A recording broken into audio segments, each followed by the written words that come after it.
Okay, Mahadi, we can start. Okay. Yes, we can start. I see the participants also ready here, and thank you, Boniface Mwangi, for again coming to converse with us and our fellows, and also the Africa Network members of EUI Africa Network members.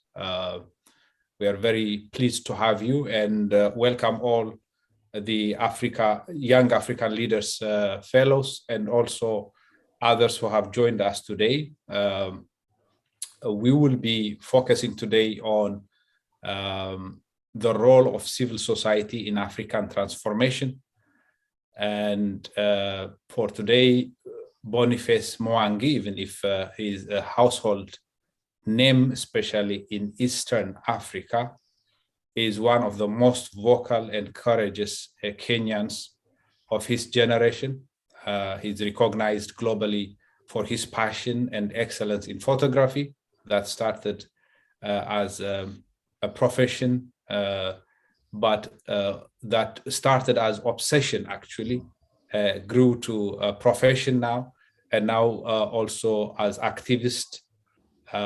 He has been working firsthand on fighting for the disadvantaged Kenyans and others, especially since the wake of the post-election violence in 2008. Boniface is a known figure also in the international media.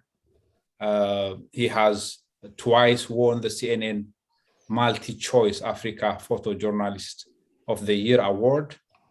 And he has also received many appreciation and recognition.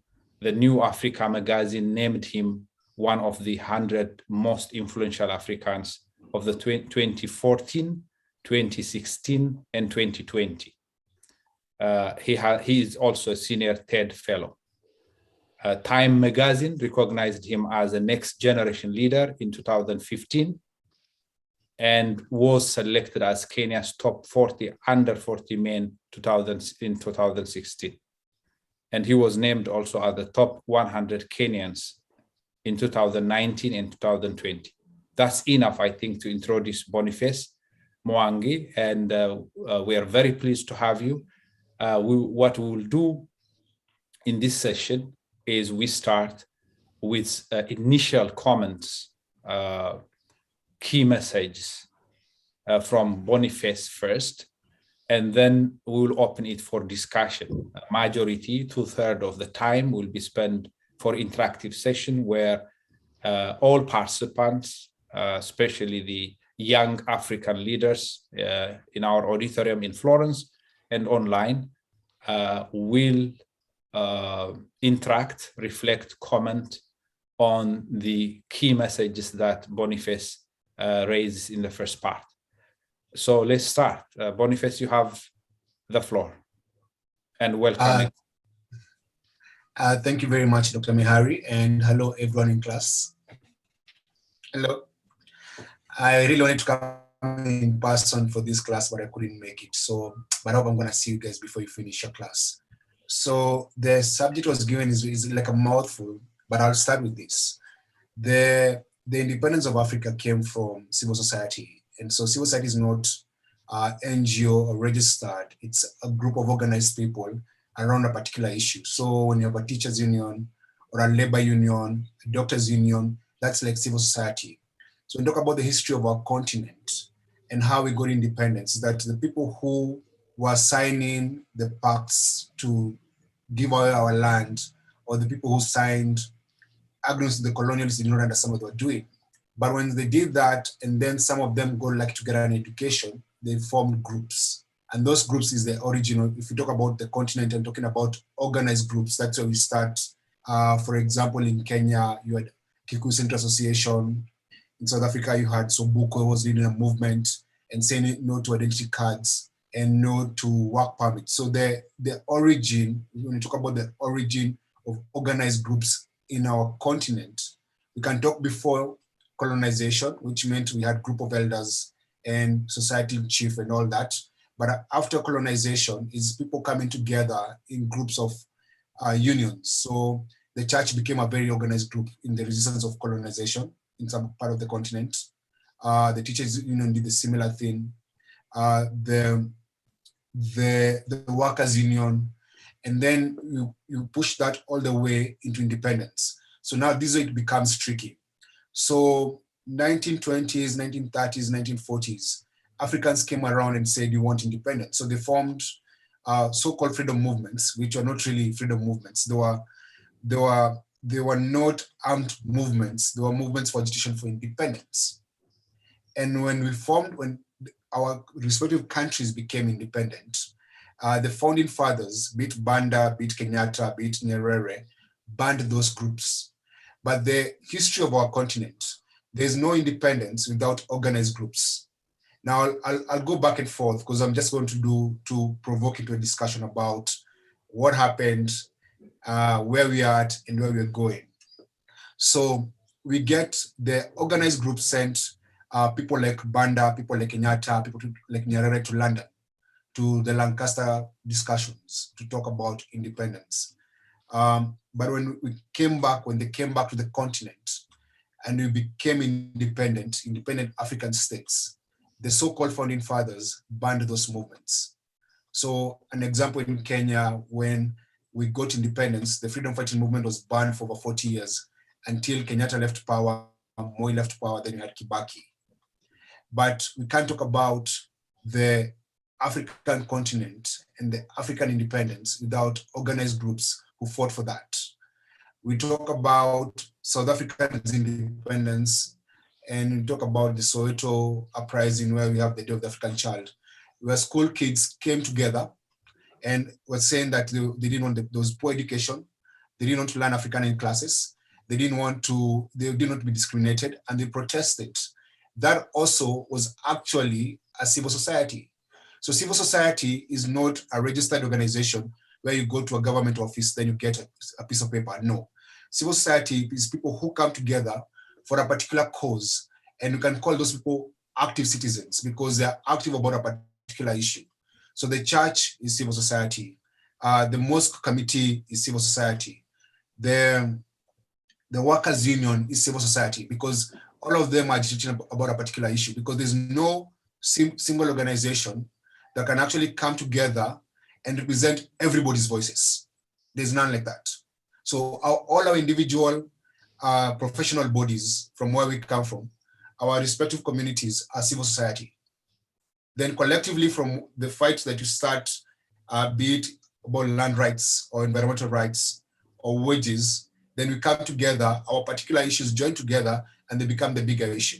So for example, the fight for independence, different workers' union and different communities came together to say, this is what we want, independence. So they were joined at the hip for that particular issue. Then we get independence. Then now we go, sometimes those groups splintered back to their respective homogeneous issues. There you go. Now let's fast forward.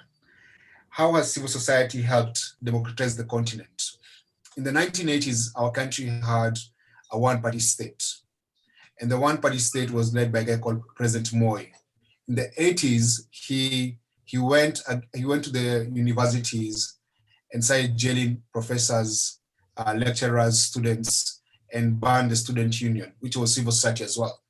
When they were banned, there was a brain drain on the continent, or rather on our country, where many lecturers left the continent. But when they went abroad, they formed a movement called Release Political Prisoners in London. That was their first office. And that movement was very instrumental in ensuring that Moi could not get money from the West. So they pushed for sanctions, they pushed for the release of political prisoners, they elected what was going on in the country, And by using that political pressure from abroad, they were able to force Moi to change his ways and repeal Section 2A, which was the reason why we had a one-party state. So a group of people left the continent because they've been victimized and their colleagues were being jailed, and formed a movement that had one particular issue: release political prisoners and apply economic sanctions to the country. So the people who remained on the continent and the people who remained in the country formed another movement. And this is a movement by mothers of political prisoners. And they camped at one of the parks in Nairobi called Uhuru Park. And they stripped themselves, they removed their clothes, they were naked. And they said, you have to release our sons from prison. And by putting that particular pressure, they're able to get their sons released. So two different movements. One has able to do, to put pressure for economic sanctions and release the political prisoners.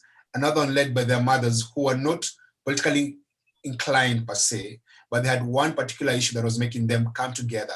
And those women were also civil society. We can go to Liberia, where a lady called Gomboe was, and Gomboe was a mother who led, actually, the movement was called, let me refer, Women of Liberia Mass Action for Peace. The mothers came together and they said, our country is burning, people are dying, the civil war, and they put so much pressure that the civil war ended. And in 2011 rather, she and Salif and another lady won the Nobel Peace Prize.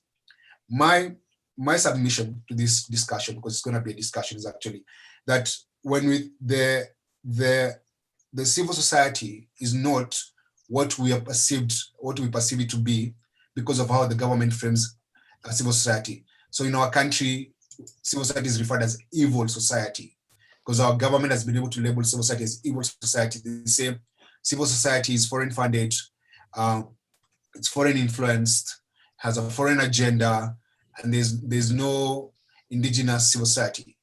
And that's not true, because civil society is not about being formally in an institution. Civil society is actually caring about an issue, and that brings different people together to fight for that particular issue. So if you belong in a church or a professional group or a dance group, we were talking about dancing, Dr. Mihari, much earlier, or anything, in that formal organization, your civil society. Now, how, as young leaders, how do you get those different groupings working together for the agenda why, or for one particular issue? Now, civil society is actually formed for selfish interests. Every group that is formed, actually, it comes from a place of self-interest. People come together and say, we have a burning issue. Let's say our particular street doesn't have street lights or has no roads. Because we are selfish, we want to have street lights and a nice road in front of our yard. We form a neighborhood watch that makes us fight for that particular road to be lit and to be repaired. Now, you as a young leader who wants to bring that community together, you have to find a way to connect the national issue or the issue that you're fighting for with that road and that street lights. Because people do things from a place of self. The biggest motivator for change and the biggest motivator for people fighting for anything is self. Is self-determination, self-independence, economic empowerment. It could even be love, but the love is self. And so civil society and communities are organized from the identity of self. And the self could be tribe, the self could be interests, the self could be professional reasons, the self, that is the self thing. And so let us have the discussion. And then I can refer to what I have to tell you today. Thank mic you so is much. muted, Dr. Yes, thank you so much, Boniface. And this gives us a lot of time for conversation with you. And we'll start, I think, the topic we are discussing is transformation. Yes. And the word is, it has its own connotation and conceptualization. It talks about the pace of change, the scale of change, and also the impact itself. of the change that comes. It's not simple change, but a transformative change we are talking. And it's the pace, the speed, the breeze also, and also the impact it has on different sectors. So as such, we will talk about the nature of the transformation, the change itself. And second part, the civil society. What do we mean by civil society? What do you mean, Boniface, when you say civil society? Are we talking about traditional leaders, traditional organizations? Are we talking about women organizations? Are we talking about NGOs?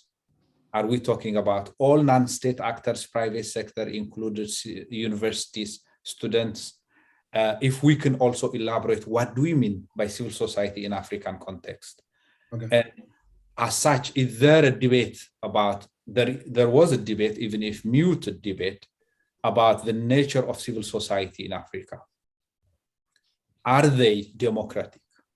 Are they accountable? Are they responsible? Do they respond to constituency? Do they have constituency? Is that constituency an African constituency?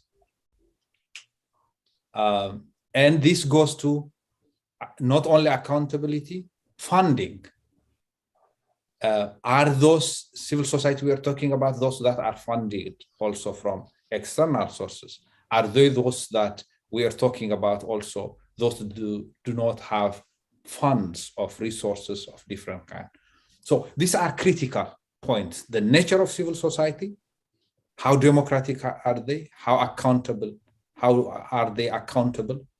To whom are they accountable? On what basis?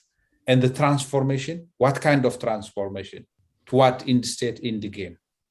What are we aspiring? What are civil society working to achieve in Africa?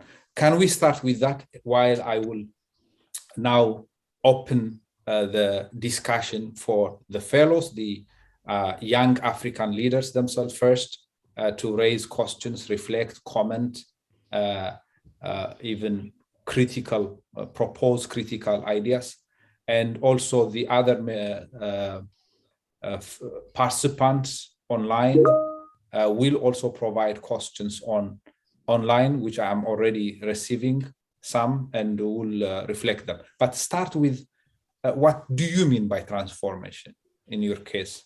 For example, how do you understand it in African context? To what end? What is the goal of transformation? And secondly, what is the nature of civil society as you know it, as you are part of it? So thank you. So let's start with the definition of civil society. The biggest challenge we do, or the biggest mistake we do, is defining civil society using government terms. So the government will define civil society as any organization that is registered and receives funding either from external or internal partners, and they work. And the ones that they actually target are the ones who work on governance, democracy, human rights, and such and such. Your average government will not fight a civil society organization that actually works in health and communicable diseases and such things, or even drill boreholes and provides water to the community. The government will target those who talk about human rights and democracy. Now, so if you define civil society in government terms, that means someone is registered and they get funding and they have employees. But the biggest in the continent, the biggest civil society is the ones that are actually indigenous. The staffing is volunteers, the talent is local, and most likely don't even have any external funding. 28% of African NGOs have less than 5 employees, 28%.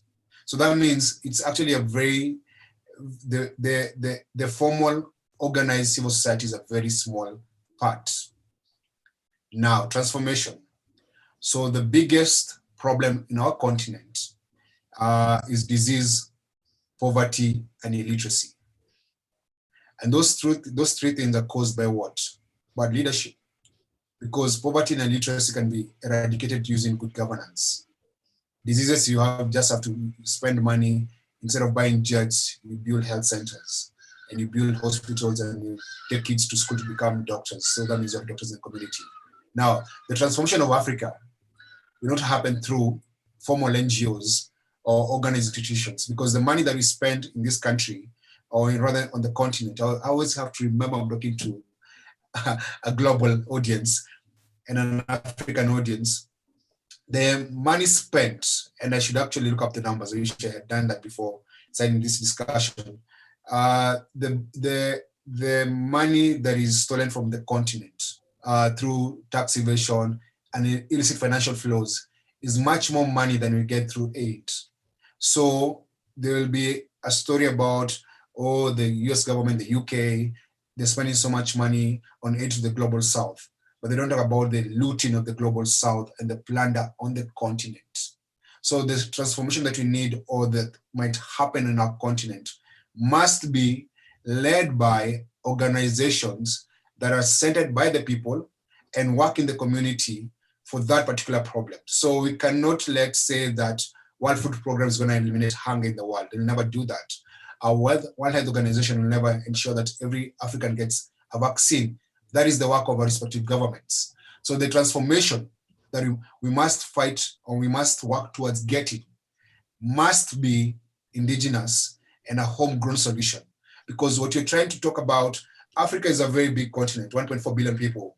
Like there are hundreds of thousands of dialects. There's the language, then you have the small clans and sub-tribes and all that. There's so many nuances. So there's no one organization or one particular person who can come up with a solution for all of us. So here's how you can get transformation. So local solutions for local problems, where you see what can make people in a village in Turkana or in Lamu or wherever it is, care about climate change. What is that thing that works for them that translates to that particular village, that is not telling them not to eat beef because they are, or chicken, and the chicken is open range? So we can talk about transformation, but transformation is such a big word. And the problems that the people face are very singular and very particularized to a certain area. So transformation, one example that I would like to talk about is democracy. So there's the way the so developed countries see democracy is where you have one man, one vote. But you have a place where the one man, one vote doesn't work because the community decides who becomes the elder, or the elders decide who is given that opportunity, and then that person becomes the leader. So when you try and force the democracy in every African country, you end up with a Libya, which is a disaster. When you try to force Western democracy, you end up in Southern Sudan, where you have a civil war that has killed millions, and so, because of two people who are fighting, and the Western countries are very happy because they can get the oil without accountability. When you end up with a Western democracy, you get Congo, where the person who became president was not favorable to the West, but Lumumba, then he was killed. When you talk about Western democracy, you end up with Sankara, who's dead now because of what he represented. So our way of democracy and our way of doing things is not the same way as the West. And that's the reason why I argue that we shouldn't define civil society the same way the West defines civil society. Because what is good for them doesn't mean it's good for us, and the other way around. So every country and every single village should localize their so-called civil society to what affects them and what the community needs in that particular time. Because even our needs change with seasons.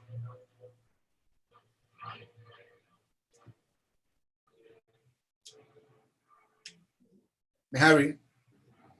Hear me? Can you hear me, Boniface? Yes, I can hear you now. Yeah, okay. We have few questions, but first let me go to the auditorium to allow them to, our fellows, to raise questions, comments on what we have said so far. And I'll come back with some more questions from my side. Yes, Hamid. Good morning, and thank you very much, Boniface, for a very insightful remarks. I have 3 points plus questions that I will try to make very quickly. One or two are mainly about the definition of civil society and what do we call civil society, and what their role basically.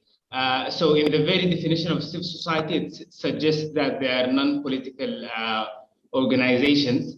But as you rightly pointed, from the fight for independence and going forward, their role is very political because they're working around governance, development, etc. And these are very political issues.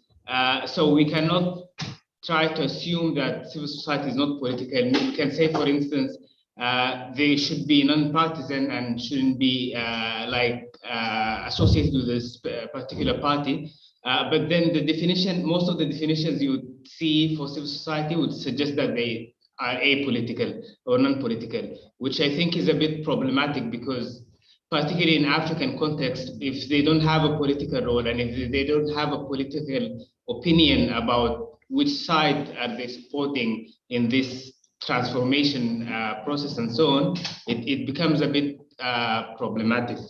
So this was just a point, not necessarily a question. And then the other one around who do we call civil society? And like you also said, we need to contextualize the definition of civil society to our local context and so on. But I think it gets a bit complicated. My name is Hamid and I come from Sudan.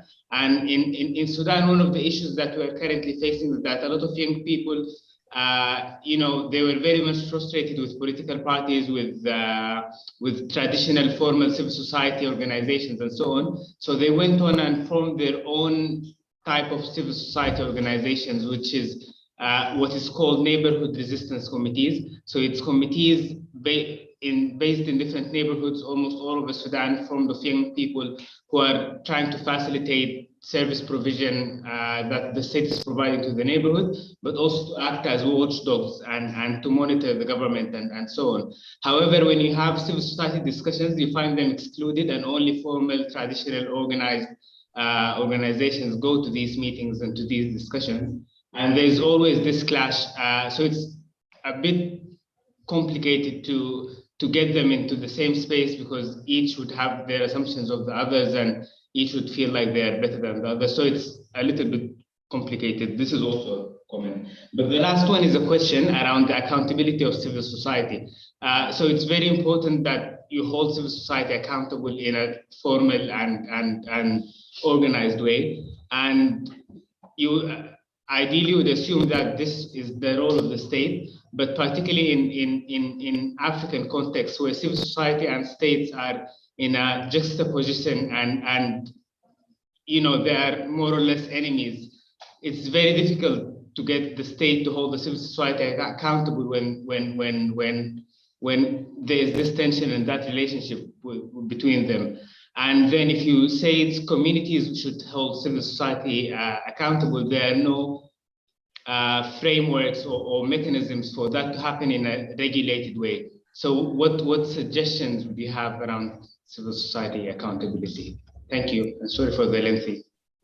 No, I think that's very important, Hamid. Before Boniface comes in, I understand you have elaborated the point, the difference or the distinction between political, being political, non-political, political and non-political, and non-partisan. Many organizations could be political while they are non-partisan. Actually, many civil society organizations are political because politics defined in broad terms, not narrow terms, where the narrower definition of politics is about assuming power, running for election for office, and assuming power somehow in the state structure or otherwise. But the broader definition of politics, like the ones that you have defined, pointed out, campaigning, engaging on political issues, even advocacy about water wells would become politics. Remember on civil society laws, the recent laws that came to narrow down the space for civil society, one of the areas that there was debate about is what is advocacy. And if you dig water wells and you assemble the villagers and tell them about the water wells, how to manage it and so sustainably and so on, is it advocacy? If you distribute condoms and so on to prevent HIV/AIDS, and you gather people, is it advocacy? The difference between politics and non-political and non-partisan is completely different. So there could be political, but at the same time non-partisan. It's just to say that distinction is very important to me. Boniface, please go ahead and react to Hamid's question and comments. So thank you, Hamdi, and I like your reflection actually.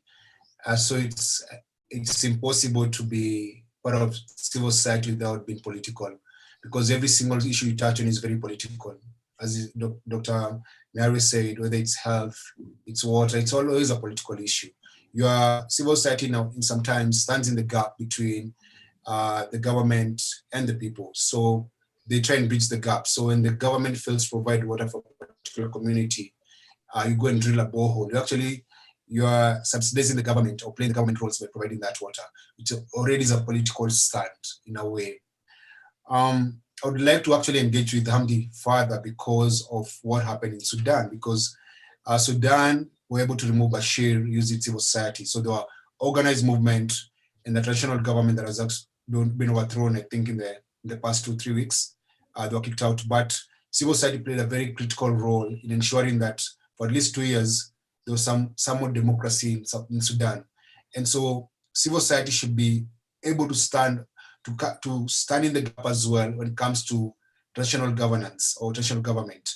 If, for example, the US government had thought about Libya having a traditional government before bombing that country, Libya would still be around today. If Syria revolution was not an armed revolution, people said, let's find a way to remove Assad without taking up arms, and civil society had stepped in, it could have actually helped. Tunisia had a revolution in 2011 actually. 2011, started 2011. And then in 2013, the National Dialogue Quartet was formed and they won the Nobel Peace Prize in 2015. The reason why they won the Nobel Peace Prize, they came in as civil society and were able to step in the gap to ensure that when Ben Ali left and there was a scramble for power, the country did not descend into violence. So civil society per se is also a political movement that can actually, depending on what issues they represent, can actually form a government, because the people in civil society are doing the work of the government in silence. So there's no work that civil society does that doesn't touch on the political side of the government. Now, the question about accountability, it becomes very hard for you to demand accountability to someone that you haven't elected. So civil society sometimes is a briefcase of organization formed by someone in the backyard, or it's a formal organization that is funded by the West. And so the accountability is more to their partners and the funders than the people they serve. That's the reason why the reports that are done by civil society organizations are never published in the local languages or distributed in the local communities for people to read and understand how money is spent. You find that most of the money that most big NGOs spend on salaries and expatriates. So the US government is gonna give Kenyan NGOs money. Let's say USAID and say, you must buy American cars, you must do this with American money, you must do this with American money. You get money from the EU countries and the money comes with conditionalities where your money must be spent. So already you're already compromised to be accountable, not to the people that you serve, to the people who pays you your salary. So accountability becomes a very tricky thing. However, there's a possibility of making sure they're accountable. And how do you do that? By ensuring that the people who are being served by the NGO understand what the NGO's values and goals and mission statement is, and how they can get legal recourse when those people go against their own charter. But it becomes very, very tricky to hold someone accountable that you don't fund. I think if the citizens were holding their leaders accountable more, and the people they elect more, like there was more accountability on the way they vote and who they vote for, then they have the moral authority to question civil society. But if the voters don't question their leaders, then they have no business questioning civil society. Yeah, Thank you so much. I'll follow up with one question that is critical from Nancy Marangu, a very interesting question about inclusion. I'll bring it. But before that, if you could also comment on the other side of the civil society, the accountability issue, the gap between the constituency they serve, the people they serve, and the gap they report to. This gap between the two, they are two different bodies, and how accountability could be ensured is always a question. And that's the reason why you have distinction between those that are not funded from outside and those that are basically community-based. But the most important, and which is relevant to Kenya, and you could comment much better in detail also on that, much more detail, is the civil society in Kenya after the Moi era, which played a big role also in the change that transpired in Kenya. They took offices, public offices, but they turned themselves into the same situation of governors, basically, or the same role that governments play, the role that they were criticizing and fighting. Most, I can't collectively, vicariously characterize them as such for all civil society, but most have taken the same kind of position. What do you say about that? How do we address this challenge when civil society plays a role at civil society, and later on those individuals who move to positions of government power playing the same role that they were used to criticize? And the second question from Nancy is, she's saying, what can, first, she's asking, what is the role of civil society in championing inclusion, inclusivity, inclusion? And this is a very important question. And this could be inclusion from different angles, including persons with disability, but also the concerns and aspirations of persons with disability, but also inclusion on different markers. If you can comment on these two, and then I will ask if there is anyone from the auditorium and online who wants to raise questions. All right, those are very tough questions. So listen, as Hamdi said, there is no framework to hold civil society accountable. Maybe there's a framework when someone steals money, so the legal institutions can come in and someone gets arrested and charged. But there's no framework for you to ask someone questions and you do not even employ them. So it becomes very hard. So the donor is the one who does the work of holding the people accountable. But as long as that organization produces reports that are favorable to the funder, then there's no question. So I also met someone who is a funder, I think about 2 weeks ago, and she told me her biggest regret is that she funded an institution and made it irrelevant. Because before they had money, they were doing very, very well. But when they came and said, no, you must have an office, you must have a board, you must do these things, and she professionalized the organization and killed the work they were doing. So the framework for holding them accountable is very tricky.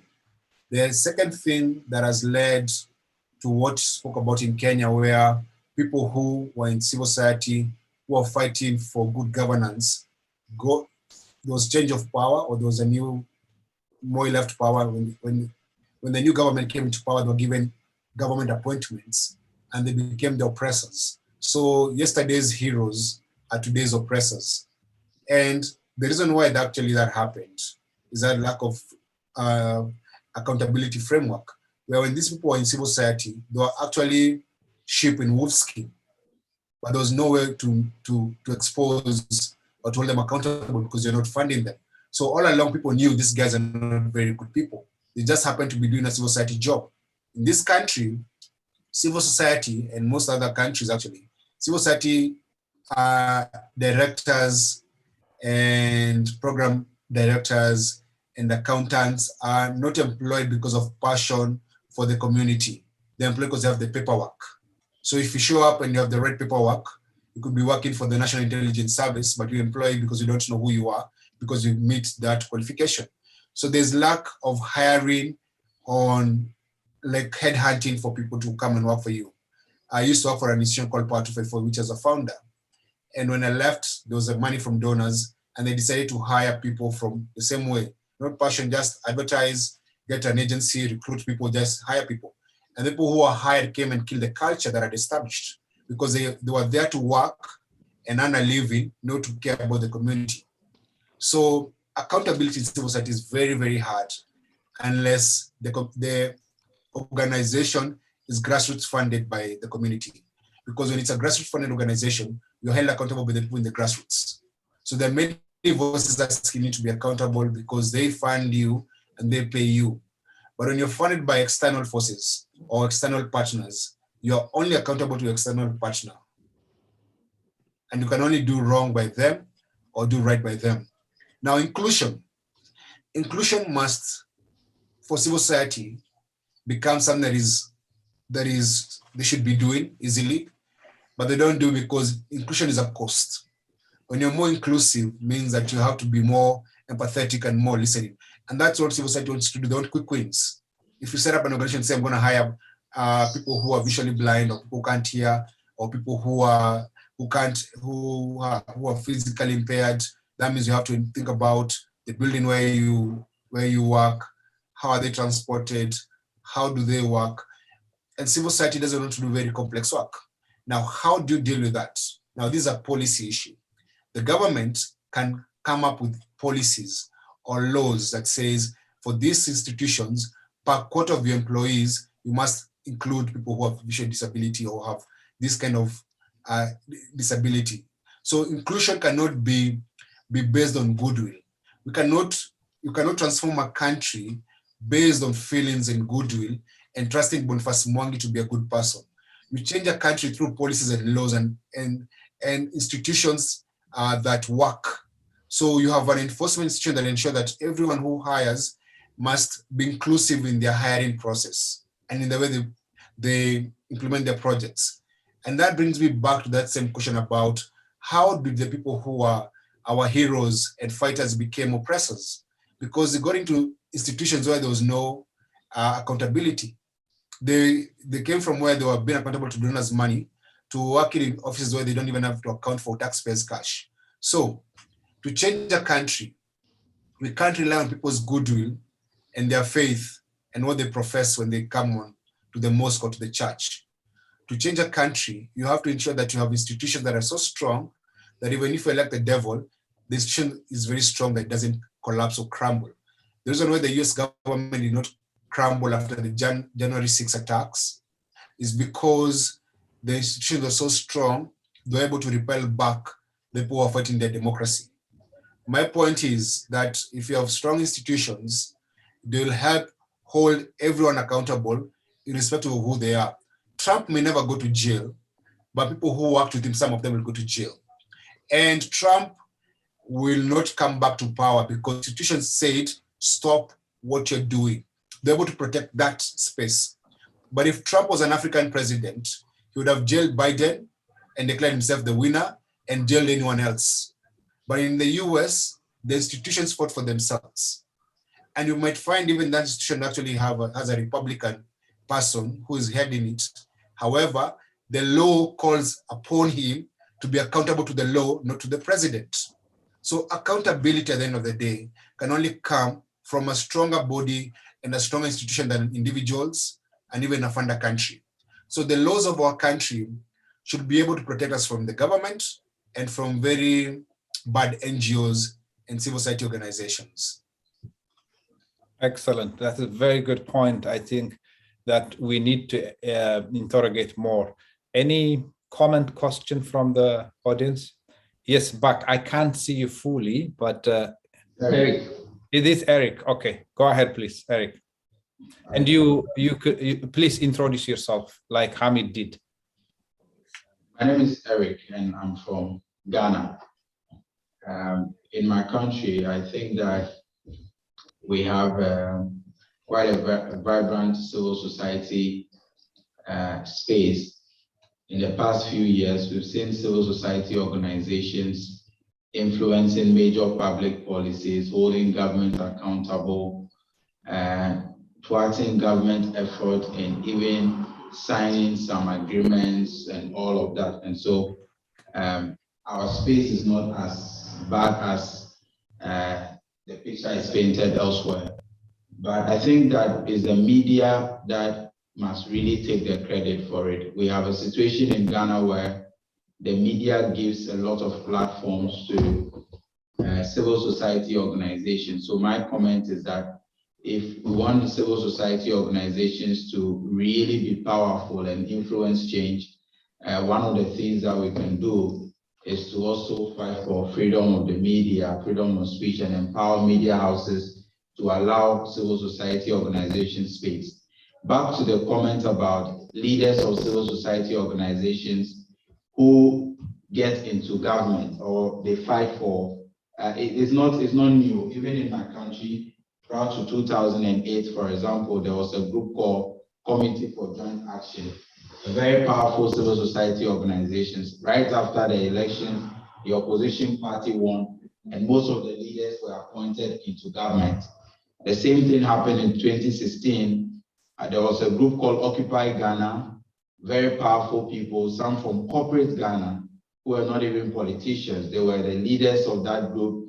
When the opposition party won, many of them got ministerial appointments, and the same things that they were fighting against are the same things that happened. And so that happened. I think that the issue really is the focus of the engagement and what the civil society organizations must focus on. And I'm happy Boniface raised the issue about institutions. We must focus on building strong institutions, because what I see is that most of the civil society organizations become either a voice for government or a voice for opposition, because they personalize the issues the issues that they are discussing. And so when that happens, opposition will find civil society organizations that are fighting against the government as their allies. And so when they win, they bring them into government. But because the institutions are weak, corruption and all the other issues that the civil society organizations were fighting against, those issues continue. So I think we must redefine the focus of civil society to really help in shaping and building strong institutions, strong judiciary, strong media, and strong internal security institutions. And I believe with all of this, civil societies can play a greater role in shaping the transformation agenda in Africa. Thank you. Anyone else? Yes, Agustina, then Agustina first, then I'll come back to you. Morning, I'm Augustina and I'm from Ghana. Reflecting on this whole issue of civil society being political or hijacked for political purposes. So Boniface made a comment, and it's rightfully so, that a lot of the issues, a lot of Africa's challenges that we usually hope to mobilize and act to effect change about are issues of governance.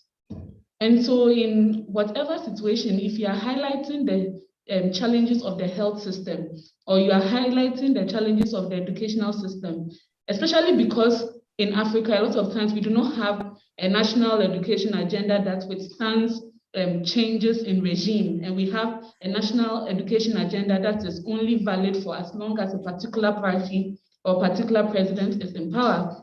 Whenever you do critique some of these policies, some of these programs, it ends up being a partisan issue, because it was party ABCD's educational program or party EFGH health program. And so that whole issue of them being co-opted or being absorbed, I don't know, I feel like in a way it's sort of an endogenous, there's some endogeneity there where it's, because of the issues that civil society deal with, they are governance challenges. There isn't going to be a way to really, if I'm critiquing the educational program that was brought about by a particular party, the other party would definitely, and if I was in their shoe, I probably would as well, take it as saying that this party is bad, this government is bad, and so you should vote for me because at least when I come, I will not do ABCD. So I guess it's a tricky situation over there. And then also with regards to members or the loudest voices being co-opted into government, you know, the best way to silence your greatest critics is either send them abroad and to be a foreign post, or to absorb them into your government so that you keep them closer. Perhaps civil society in itself has to strengthen. We have to strengthen ourselves to not have the situation where if one person is co-opted, then we no longer have anyone who can push.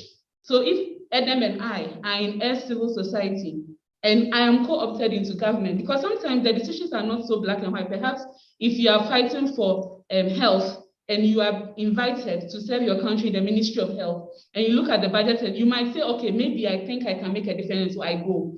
Personal decision, maybe you went with good intentions, fine. But there should be others like Adam, Hanifa, Mune, who are left behind in the civil society that can still call me out. Or even if I created a civil society, create a new civil society with that critical mass to be able to still push against. It shouldn't be the case where we create civil society around one or two personalities, so that if those people end up not moving away from their initial goal, whether they are co-opted into government, they move abroad for whatever reason, then that goal dies, and it's because they left that it's dead. I think that's not necessarily, it shouldn't be so, essentially.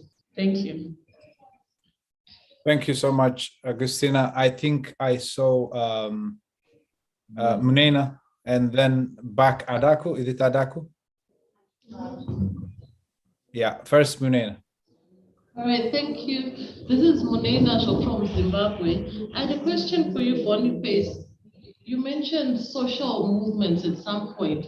I just wanted to ask if you can just explain further, because a lot of people can't differentiate between movements and civil society, but at times movements end up being a foundation for some sort of civil society engagement, because it's just that movements are not institutionalized like civil society. So please just explain a bit about what's the nexus there. And my second question is about the courts and civil society, but specifically youth-led civil society. Because in Africa, our courts are not designed to protect civil society. We have that huge challenge on the continent. So what sort of tips can you give for youth-led civil society to say these are the avenues you can explore to protect yourselves from the abuses that might come from the state? When you're in trouble, we don't view it as trouble. This is us moving forward with our, our ideologies and so forth. But for the state, it's trouble, and the courts are not designed to actually protect us. So what can we do? Adaku? Actually, Hanifa. It's Hanifa. Okay, sorry. Go ahead. I can't see at the end of the, yeah. Can you answer this and then go back to her? Oh, you want to respond to the first? Yes, please respond, and then we'll come to you, Hanifa. Just a minute. Yes.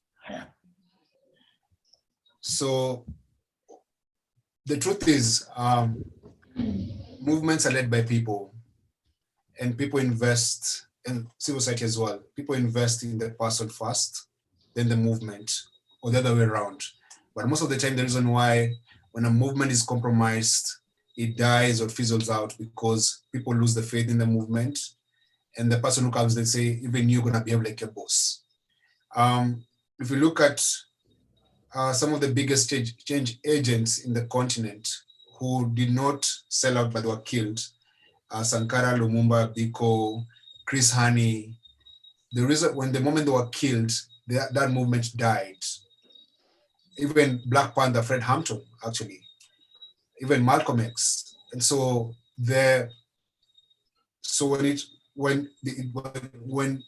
is killed, people become fearful and don't follow the movement.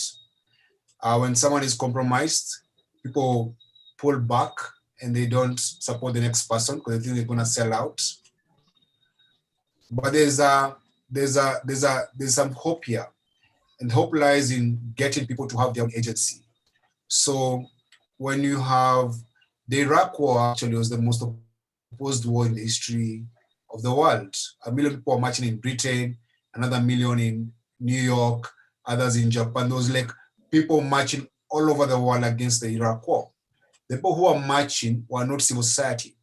People who are marching were people who are responsible citizens who came together to say no to the war in Iraq. How we can be able to get the same agency in our continent is to educate kids when they are young to have their own agency. Now, the challenge you face in our schools, as Agassi said about Ghanaian schools and the curriculum, is that our schools don't teach us to question things. We're not taught to be patriotic, per se. Like, we're not taught to like, being patriotic means that you have a civic duty to question when things go wrong. It doesn't mean loving your country blindly and not questioning things. So from our school days, we're not taught to stand up against bad authority.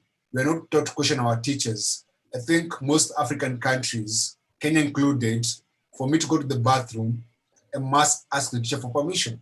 Something very basic. So you learn not to even ask to go to the bathroom. You learn to be quiet. When you go to class and you engage your teacher or even your lecturer, some campuses in this country, and you seem to know much more, they make you fail.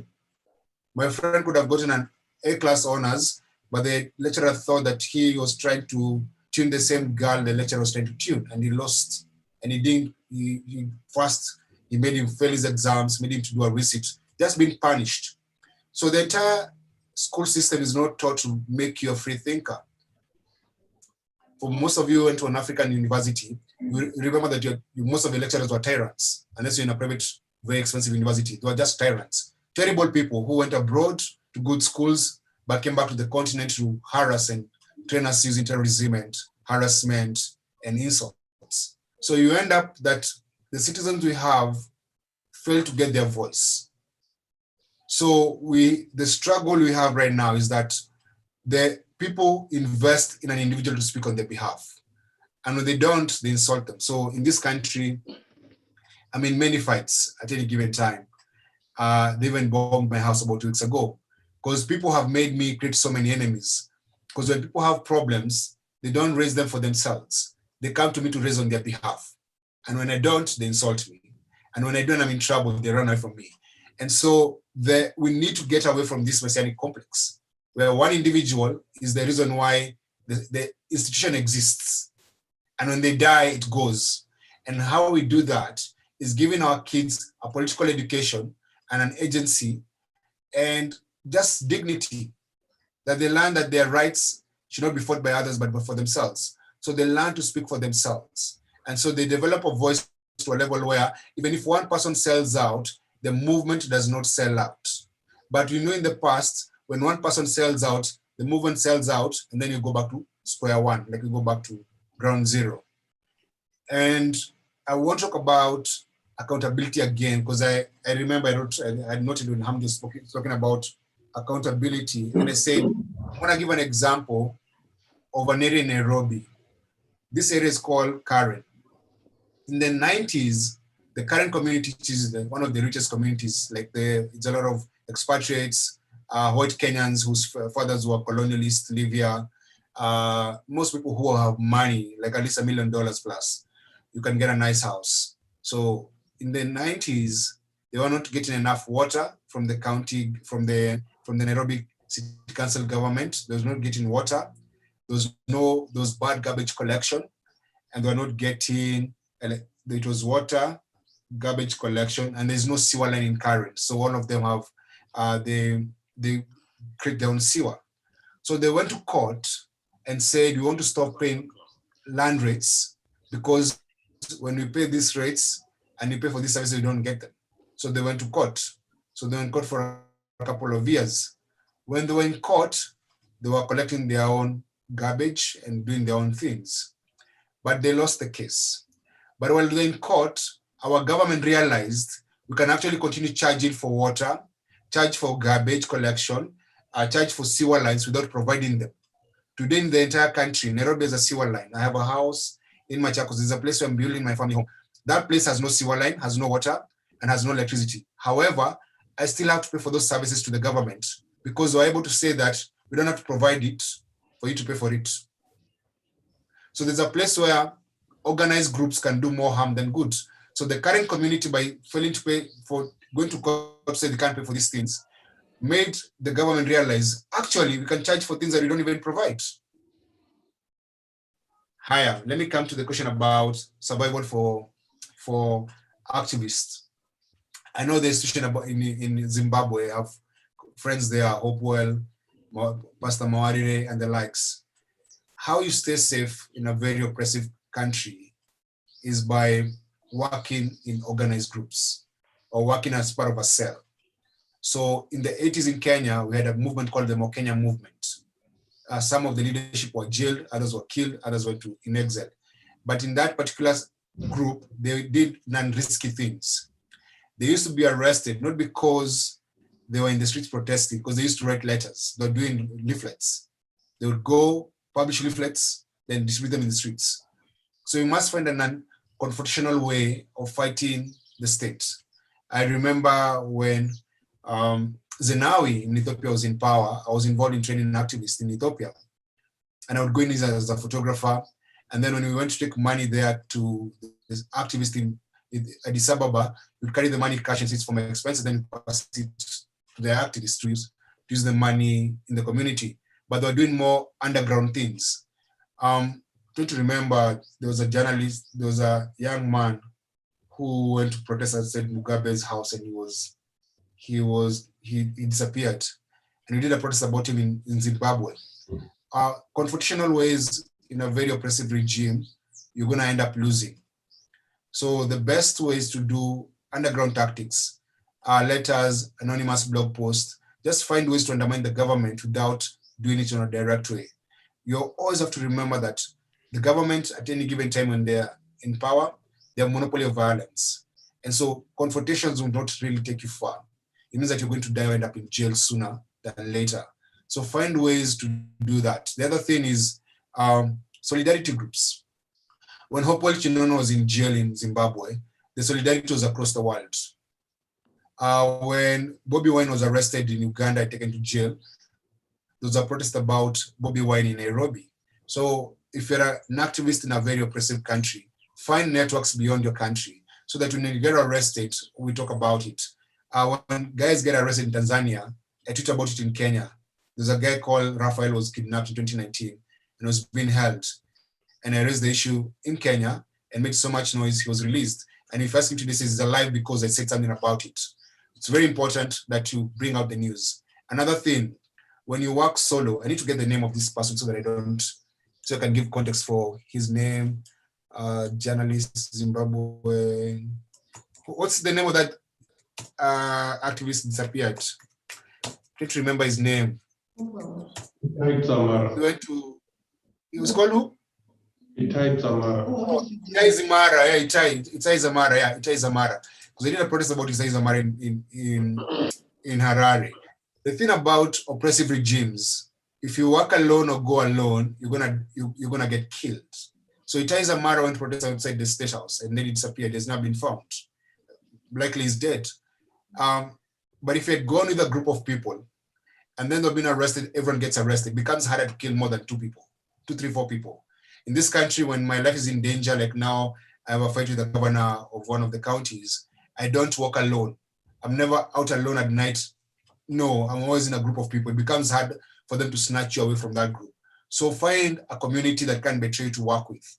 If you work as a lone, like a lone wolf or like a lone soldier, it becomes easier to kill. But if you belong to a community and other people speak for you, then it becomes easier. The protection actually is in the group. So find a way to belong to a community or a group and find other links outside. Find out who is doing what in Tanzania, who's doing what in Uganda, who's doing what in Nigeria. So you have this global solidarity so that when something happens to you, you can raise an alarm globally. And then get also partners. There's something that activists do all the time that looks like they're bragging, but it's not a brag. It's a way of saying that my network is bigger than myself. When you meet someone important, you take a picture, post it online, so we discuss these things. When you go somewhere, you share a picture and say these things. So you have bigger context for someone than just one fight. It becomes more than just that one fight. And you must ensure that the fight you're involved in has community buy-in, or at least you have people supporting it. When you're very, very solo in a particular fight, it becomes easier for you to be eliminated. So start with issues people care about before you go to the bigger issue. So start small.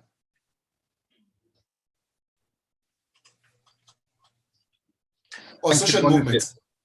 Yeah, Sorry. social movements. Yeah. Social movements. So I'm going to give an example of social movements in our country. So there's one on extrajudicial killings. The government of Kenya does not arrest robbery suspects. They execute them. And most of those people are killed in the slums of Nairobi. So there's like Madari Social Justice Center, which only dwells with human rights issues and police violations in the community because they're the biggest problem. So that social movement actually is very homogeneous to that particular community because it revolves around one particular issue, and its membership are the mothers of victims, brothers of victims, and potential victims. So their movement exists because there's a particular burning issue that is there, and that is police violations and brutality. So it's able, and now that social movement can grow to become a political movement because right now in this coming election, they're going to get one of the people to become a political candidate. The social movement or any movement that is addressing a political issue should find a way to get their membership into political power. Kwame Nkrumah said, seek ye the political kingdom first, because the problems we're dealing with are political. The political is the problem is political. So it's okay for some of us to transition from activism into political office because we now have a higher office to go and deal with those systematic issues on a bigger way. Because if the problem is lack of access to clean water, that you can have a policy for clean water and ensure that the government budgets for you to get clean water in every household. So if government really worked, civil society shouldn't exist. It shouldn't exist at all. So we exist because government doesn't work. But who works in government? Politicians. That's the reason why even the people in that room right now, you should think about how does the journey of change end? And it ends when you get a political solution to those political problems. And that for that to happen, some of you might have to become president or prime minister or justice minister. So just because some of us left civil society and became thieves and became bad people, doesn't mean that we should not try. Let us not disqualify ourselves because if there's a guilt, don't feel guilty rather, for a crime you did not commit. Most of you have not been involved in the things that those people who went into power did, like those guys in Ghana. You are not part of that. Just because someone supposedly was good and then became evil, doesn't mean you who's a good person will become evil. And that doesn't, because what it has actually made it makes it hard for some of us to run for public office. But if we don't run for public office, we're gonna always get bad leaders. So don't feel bad to have the ambition to change your country from an elective office. It's the right thing to do. If there's no one else who can run for that particular office and you're the best fit, be shameless like a politician. Vie, tell them among everyone else in the room, I'm the best, and that's why I'm vying. And let us elect you, and you go there and create that change that you want to see in the world. Thank you. Hanifa, then we'll follow up with the social movement question later on. Hanifa.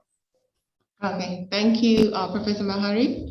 I don't know if you can hear me with my mask on. Should I take it off? I can hear you. Okay. Yeah, we can hear you. You're loud and clear. Okay, thank you. My name is Hanifa Manda. I am a Zimbabwean. Okay, so I have worked with social movements and political activists alike from Zimbabwe.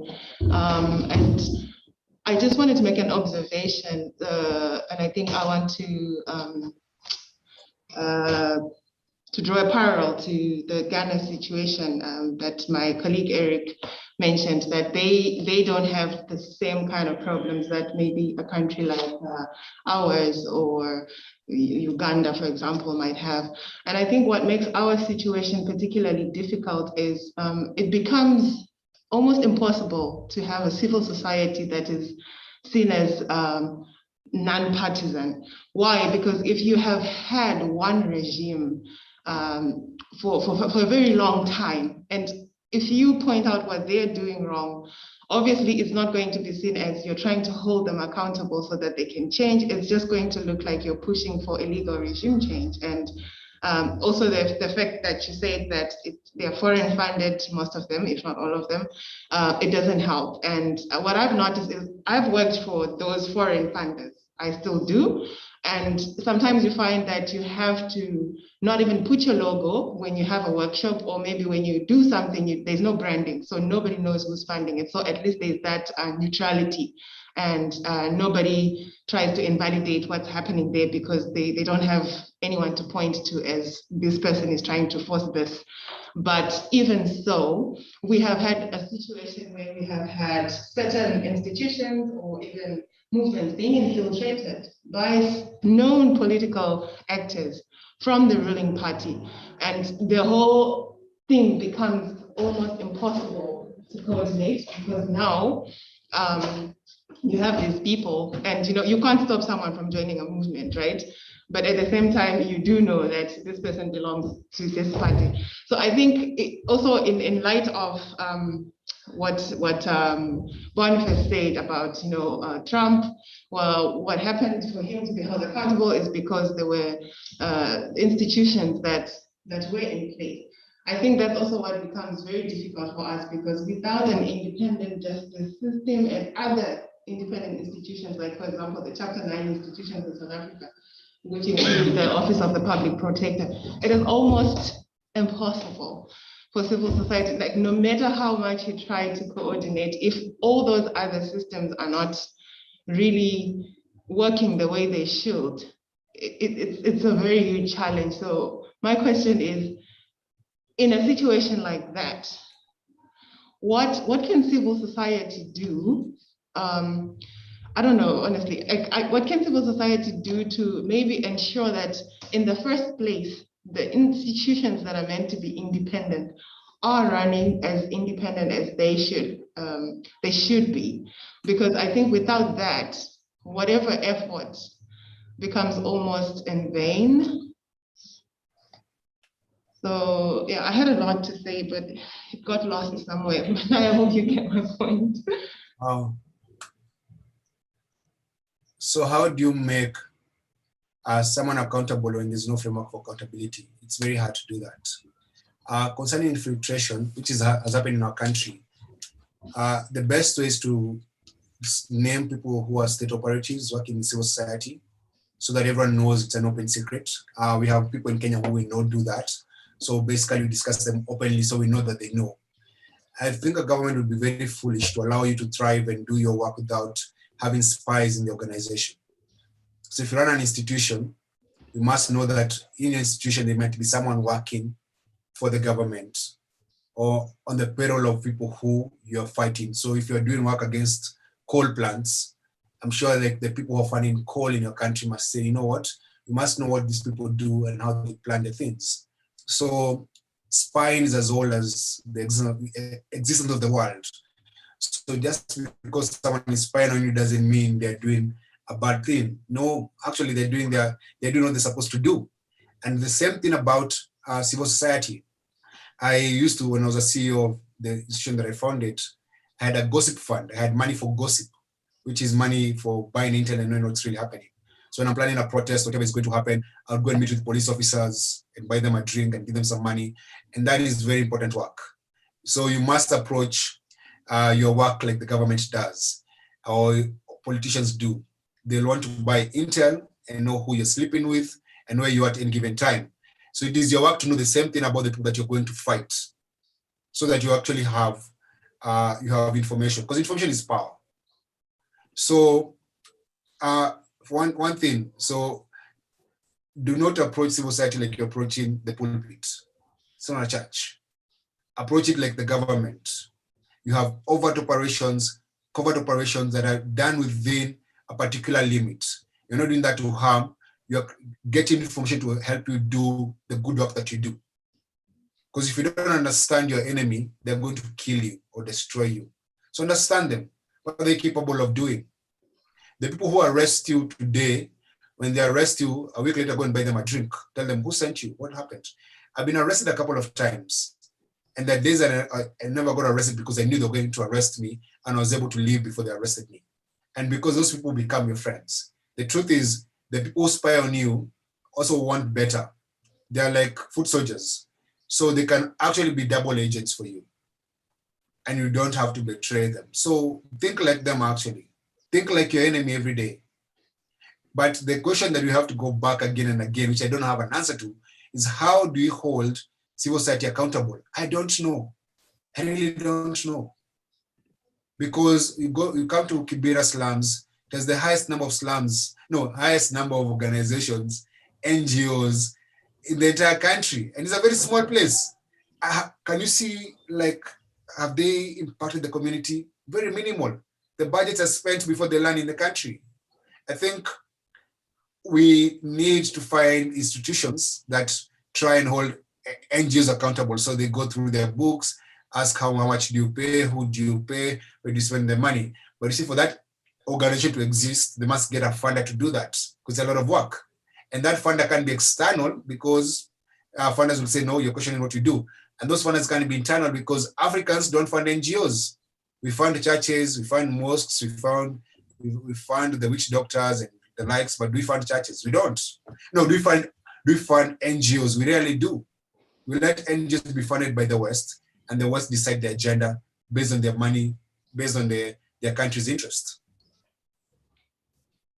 Thank you. Thank you. That's a rich exchange of ideas. Any other additional point? I saw somebody raising from the back. Is it Eric? Yes, I only wanted to support the comment from Augustina, and to say that when you build a civil society organization around individuals, it becomes a problem. We have a CSO in Ghana today that I respect so much. Their name is the African Center for Energy Policy. They were at the forefront of leading the opposition's energy agenda prior to the 2016 elections. After the party won, two of the leaders were appointed Minister of Energy and Deputy Minister of Energy. But that institution has remained the biggest critic of the current government, despite their two founding fathers being the ministers in charge of the sector. They are still the leading critics. And I think that is because they built the institution around values. And so the civil society organizations themselves must check their internal corporate governance and what values they are building the institution around. Some of them are criticizing governments for corruption and all of that, but within the organization itself, they are not able to account for even donor funding and all of that. So it makes it difficult for citizens to support or rally support behind these institutions. But fair enough, I think that civil society organizations have a critical role to play. And like I said, with strong media institutions, we can get somewhere with their involvement. Yeah, I think that's very important point, and we may even expand it. I had an experience where civil society forum for a continental level was discussing about third term or third termism, as we used to call it, where presidents were trying to change the term of office in the constitutions to extend it to third or without any term limit. And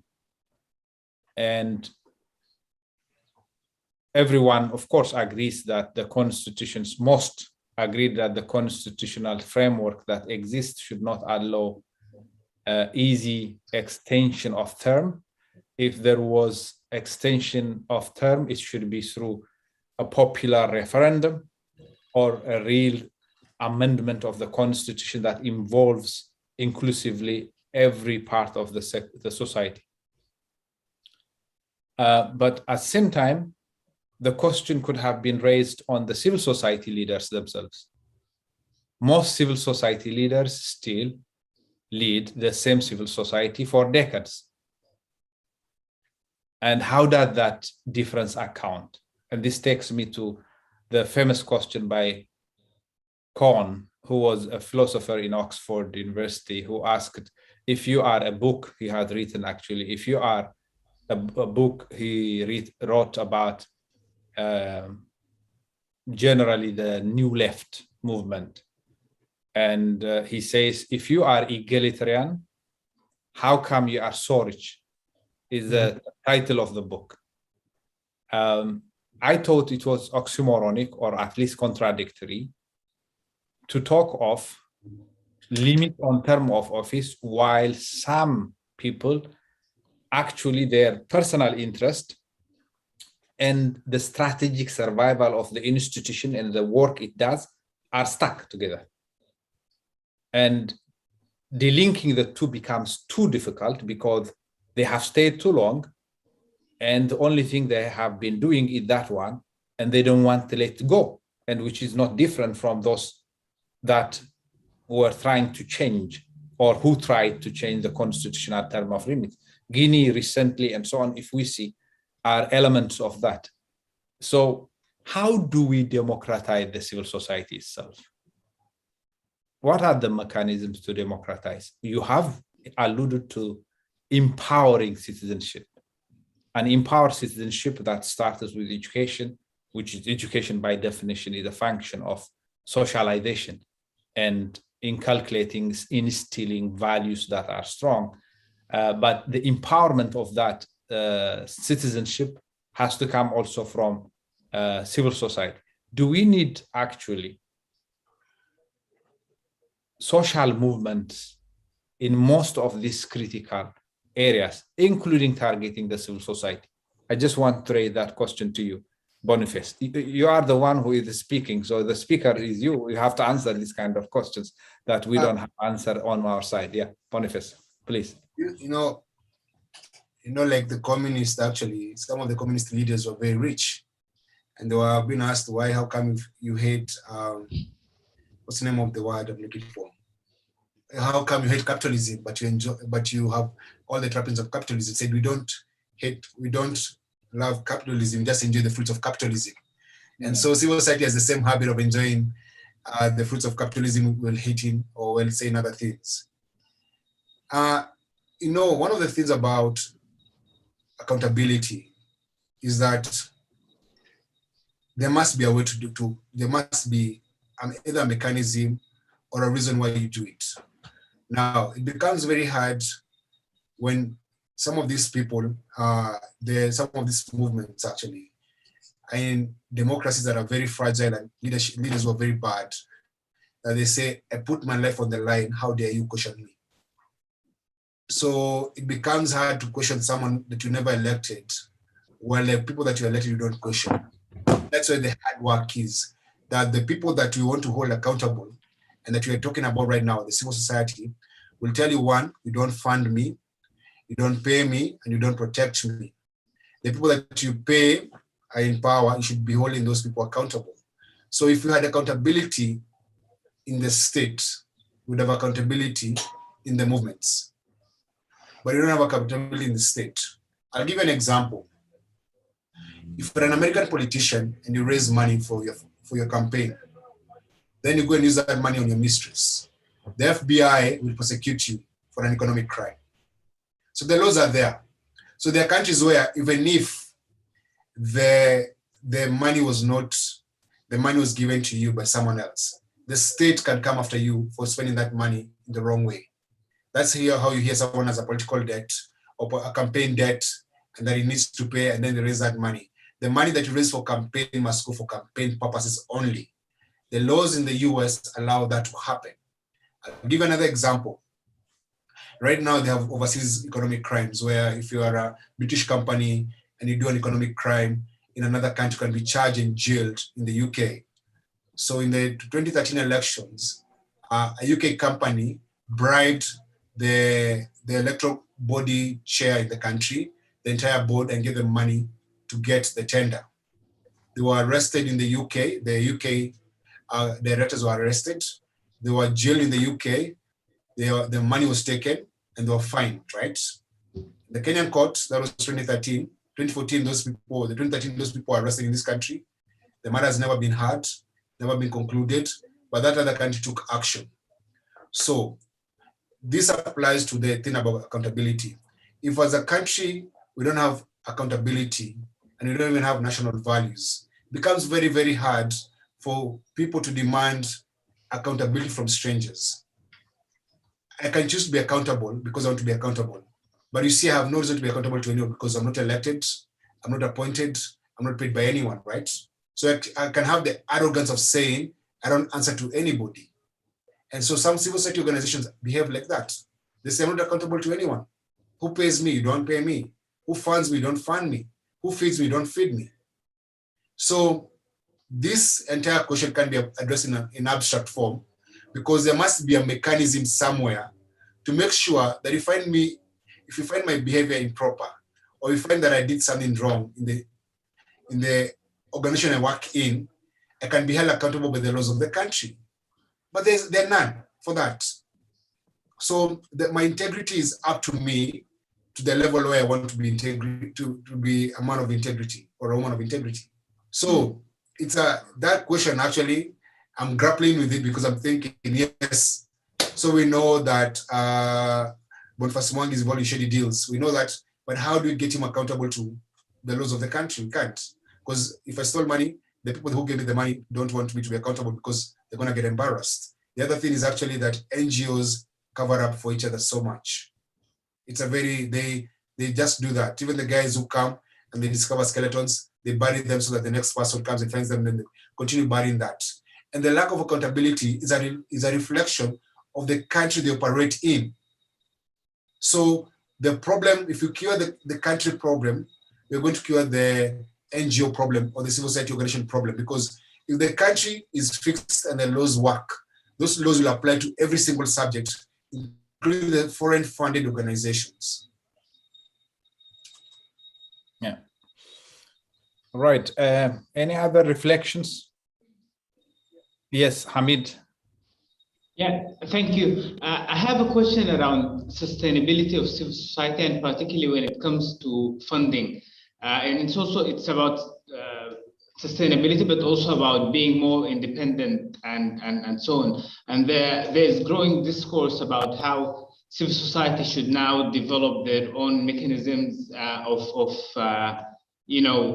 generating funds that would make them more independent and non-reliant on donors, and hence not following donors' agenda and serving the grassroots they represent in a more independent and more genuine way, and so on. But I think it's still, I haven't seen it working properly, where some civil society organizations have managed to generate their own funds, meanwhile still being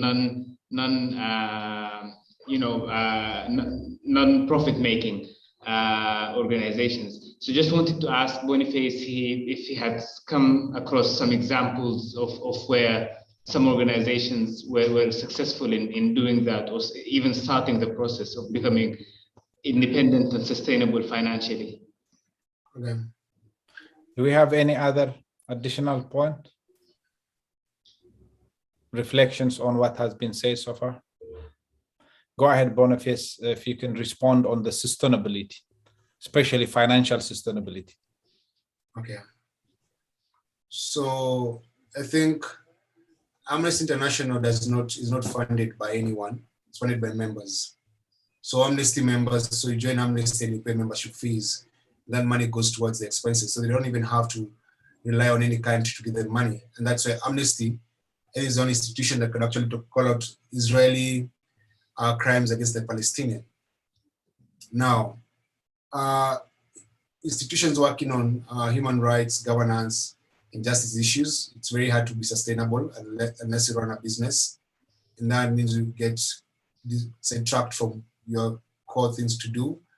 Institutions on agriculture, churches, teachers movement or teachers union, the membership pays for that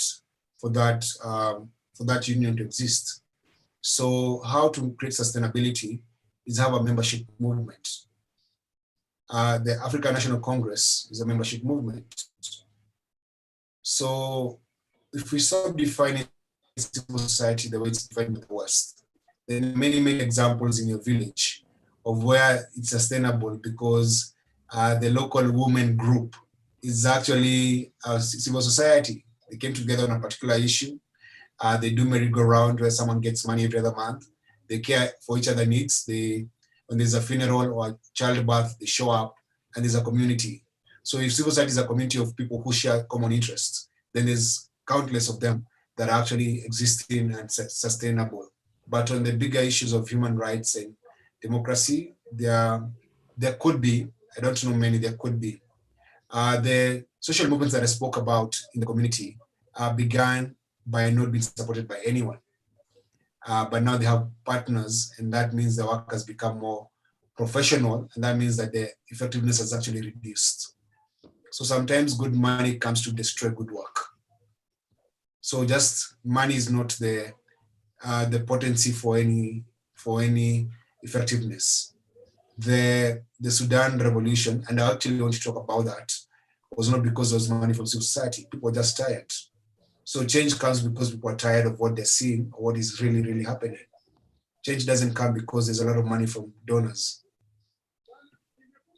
Yeah, I think, let me actually, on that point, I want to ask Hamid to reflect back on the revolution, even it's continuing now, the bulk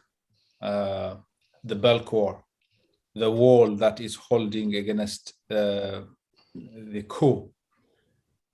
Without going to detail, if you can talk about those committees, those neighborhood committees that are working, are they funded by external? I thought they were indigenous movements of young people, and they were even resisting the call for demobilization of those a year ago or so, I remember. Could you talk a little bit about that, reflecting to what you have said about sustainability, but also financial sustainability of movements? It goes exactly to the heart of what Boniface was saying. The definition we have about civil society leads to understanding that most civil society in Africa are those that are funded externally. But are they? Is it true?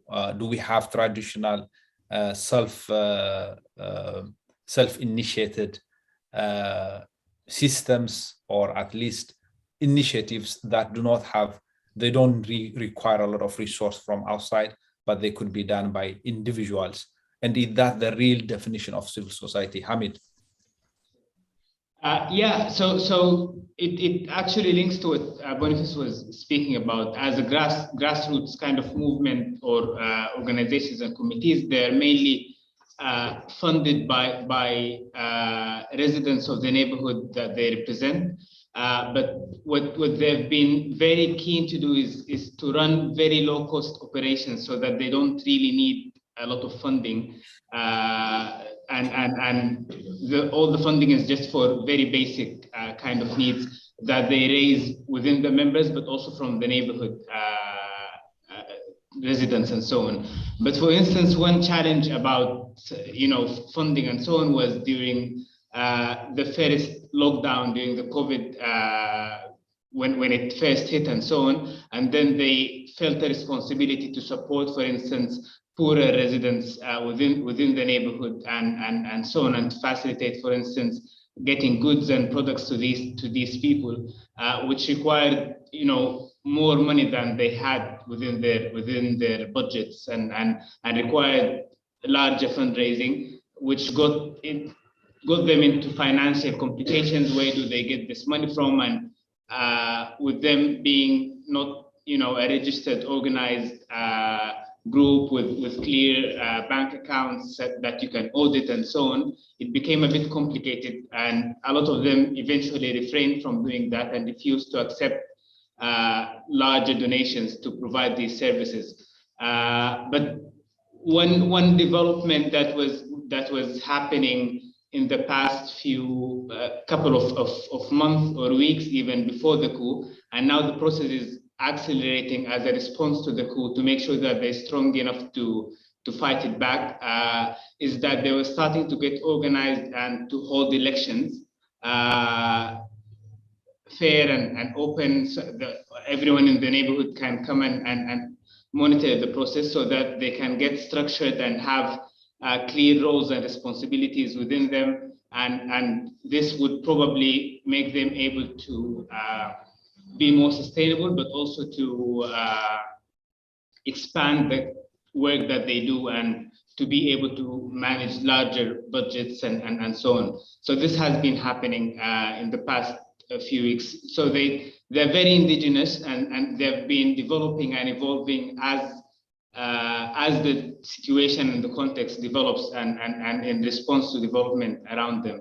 So I think it is a very good example to monitor and to see how they would end up evolving, because also one of the other challenges is a lot of political parties try to co-opt them and to recruit members from these committees, because they were very much trusted by residents and they had high influence in their neighborhoods and on the general public youth. So it's a good tool for political parties. So far, they have been fighting and pushing back and making sure that they are not co-opted by political parties, and they were trying also to keep a distance from traditional formal civil society organizations who have their own politics and dynamics and whatnot. So they have been sustaining their independence and so on for the past 2.5 years since they first emerged late 2018, early 2019. So yeah, a good example to keep monitoring and see how they end up. Thank you so much. Any additional point before I ask or question, comment? Before I ask Boniface to respond to? Let me ask you myself on this. I mean, I have been, like I said, working on the issue of civil society and civil social movement in Africa, their nature and how they differ, but also relate to the nature of the state, the challenges that we have with the nature of state. I tend to believe the three layers that complicate issues, but mainly governance, peace, and security, but all over the continent, in all sectors, has been the fact that the nature of the state itself in Africa, that we have adopted a nation state model, but we were not able to fully transform our organization, the system, to a nation state. On the other hand, so we are in the middle of this. There are even debates. There is a recent book that came out whether a nation state model is useful or applicable in the Horn of Africa recently. The book doesn't provide what kind of model will be a replacement to this, but they question that issue. And so the nature of the state is as such predatory. It has been, and it's more strong on the wrong functions. In some very, very rare cases, extreme cases, it is about regime palace security, but in most cases about very sectarian or limited interests.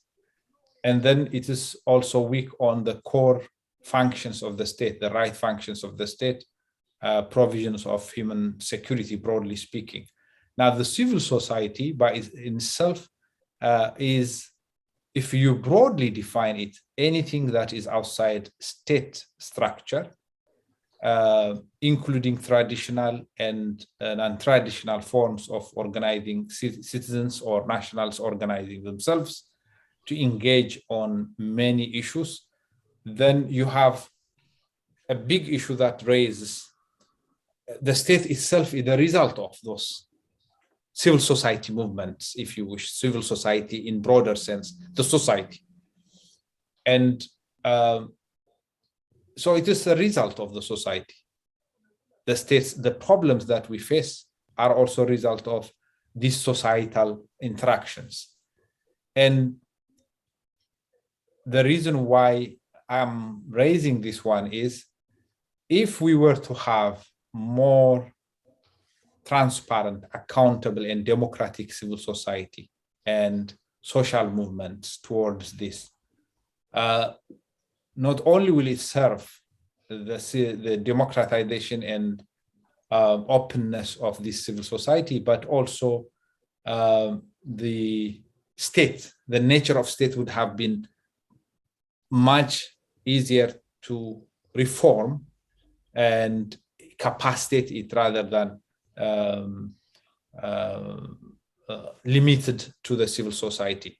Do you see that as important element? The third element I always say is the intervention of external actors, that you have the good, the bad, and the ugly in that case, where there are many good things that could happen and that are happening, but also there are ugly things that happen by the external intervention. And one area is in the civil society, there are good things that are being done, but also at the same time, very bad things that are being done through these civil society organizations and the funding arrangement.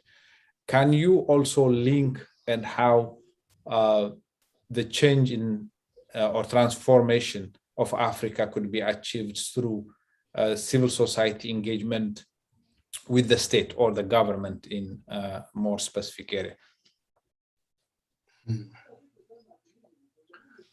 Wow. So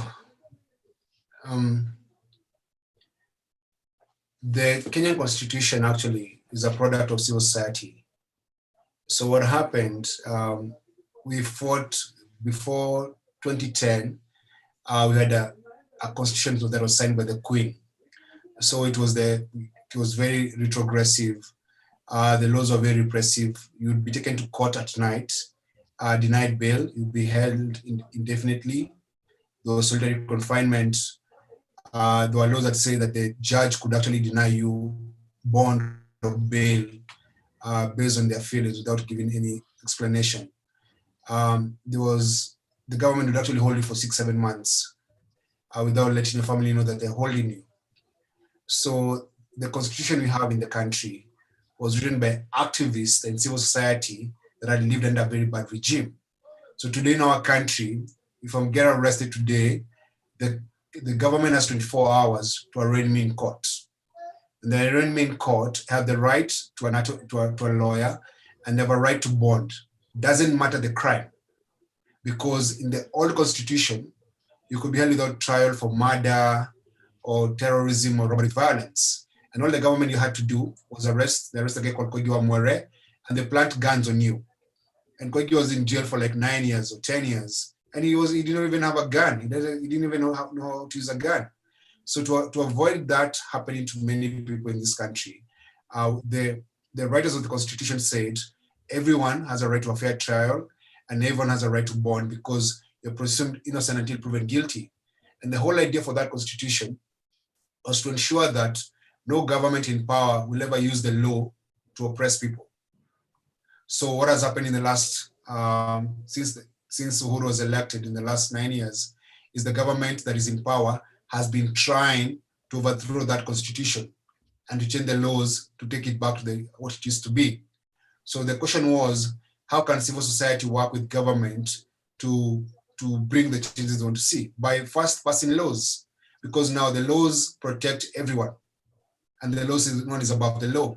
So that means when Uhuru leaves power, it's really going to be either arraigned in court or charged for economic crimes. There's a possibility of the people who come after Uhuru Kenyatta going after him. And so what any country can do with civil society that will actually last longer than the government administration in power is by ensuring that there are laws that protect, and there are laws that ensure that what they're fighting for right now is protected for years to come.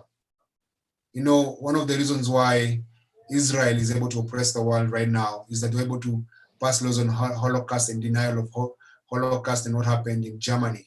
So they have made the world feel guilty 70 years later. But we can talk about colonization, and we can talk about the killing of the Herero people by the Germans, the killing of the Congolese by the Belgians, the killing of 1 million people by the British in Kenya. You know, all these things that they did. They haven't been able to do that. But the Israeli government has been able to pass laws that favor them across the world. And I think right now, talking about how can civil society work together to get what they want, what about African countries coming together to talk about reparations? We lost land to colonization that we haven't gotten back. Today in our country, the British government or British nationals own over 6.5 million acres of land in our country. The biggest companies in this country are British owned. So is there a way African states can work together to pass laws that favor us in terms of looking in the past and seeing how we can get back what they stole from us? I saw they returned the Benin cockerel. One cockerel that they will return, they had a ceremony for that. But if you go to the British Museum, it's full of stolen African artifacts. So can we also pass laws to get those things back? Because the developed countries were built from the backs of Africans, from slavery, from colonization, from exploitation, and today is neocolonialism. So can we have laws that make it that the things that happen, the minerals we have on our ground benefit us more than the countries that they're exported to? The biggest diamond in the world is owned by Queen Elizabeth, but it's from South Africa, and she paid nothing for it. It was just taken from us. So we need to do that, but we can't have these discussions when it's foreigners funding our human rights agenda and governance part. If we were able to actually have indigenous movements that actually agitate for these things. I think there's a man, I can't remember his name, I didn't know his name was going to come up, who has been going around museums in Europe and stealing artifacts saying this belongs to us, but they can't jail him because it's true. You can't steal something that has been stolen. So first, for you to arrest this man, you first have to arrest the first thief who stole from us. So African states and civil society can actually come up with an agenda to ensure that stolen artifacts are returned. But you see now the argument for stolen artifacts to be returned is that they say if they're returned, they will be stolen. And it's true, because you know Africans were still stealing artifacts selling to the West. We had a guy called Joseph Lumumba. He was one of the most honest politicians in our country. He was the vice president, and he resigned after his best friend was killed. His best friend was killed by the government, and so he resigned as vice president. When he died in the 80s, he gave his house to the government and his collection to the government. The house was looted and the land was sold. And even today, where some of his things are, a museum in town called the National Gallery, they don't even have bulbs in the rooms. So basically, the argument of us getting back our artifacts, they say like, yes, you can bring them back, but even the ones that you have, you don't take care of them. So there are many, many ways African countries can work with African civil societies to stop the illicit financial flow, trafficking of human beings, because we have a lot of people, we are trafficking sex workers to the Middle East and house helps to the Middle East. You don't have to do that. So there are many areas we can actually work together in. But that means the government has to become naked with us. They have to be very open about trade agreements and deals they have with those countries that are actually doing such things. For example, we discovered this year in Kenya, they were still paying civil servants who worked under the colonial government in the 40s and 50s. Everyone who's alive who left when Kenya got independence is still being paid by the Kenyan taxpayer. But we discovered that this year. We didn't know that. So you see, even our governments have these pacts with these colonialists that they never tell us about. So we can have a struggle that is very united if our governments work for us. And that's the reason why I love having activist governments. And I would like to give an example of people who go to government but they don't change and remain true to themselves. Kenya had a chief justice between 2010 to 2016. His name was Willy Mutunga. He was a political prisoner. He fought for multi-party democracy. He was in exile. When he became Chief Justice, he changed the judiciary. He's been the best, and history will be kind to him. However, the government has actually worked so hard to tarnish his reputation and call him an activist CJ. So he's not like an activist Chief Justice. Like, it's a very bad thing to be that.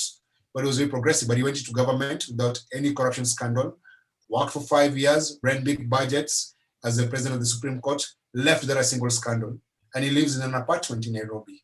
And he walks around. I go to meet him sometimes, and he walks around from his house to the shopping center and back without a bodyguard, without anyone, because he actually served his time and served with integrity. So it's also possible that people who live in civil society can go to government and live without any scandal. There's another man, John Githongo. He wrote a book, it's Our Turn to Eat. He joined government from civil society. There was so much looting and theft. He blew the whistle on the theft. He was threatened. He lived in exile in London for a year, came back, and now he's in court, and he's the person who stole the money is the one saying, no, he defamation and other things. So actually the whistleblower became the victim. But in every country, there are people who have actually not compromised their values even after joining the government. They have chosen to resign, then compromise their values. Yeah. No, I think I was exactly thinking about the court first, the judiciary in Kenya that made us walk straight, actually, with our heads up in the region. It has defended the constitution as it was supposed to be. Yeah. And there were 2 pointers in this regard in relation to our session here. First, I don't know who raised it, it's Agustina or Hanifa, but about the judiciary courts, in the absence of courts, whether there is a possibility for this civil society work effectively.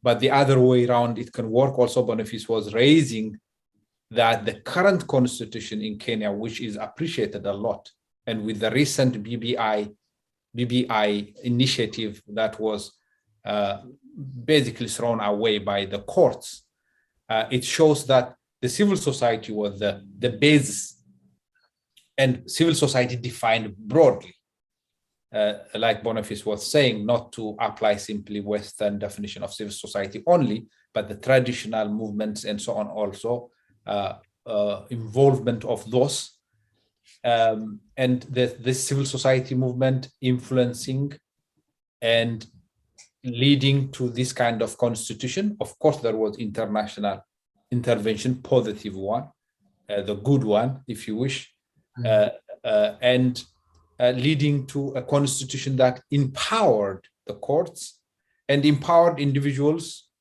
whom I respect, also Mwil Mitunga, who came out as the Chief Justice. Of course, in judiciary, activism is not appreciated. Probably it's a rarity. And but I think he played a big role in vetting the court system, in getting rid of corruption. In Kenyan court, it was one of the most corrupt systems.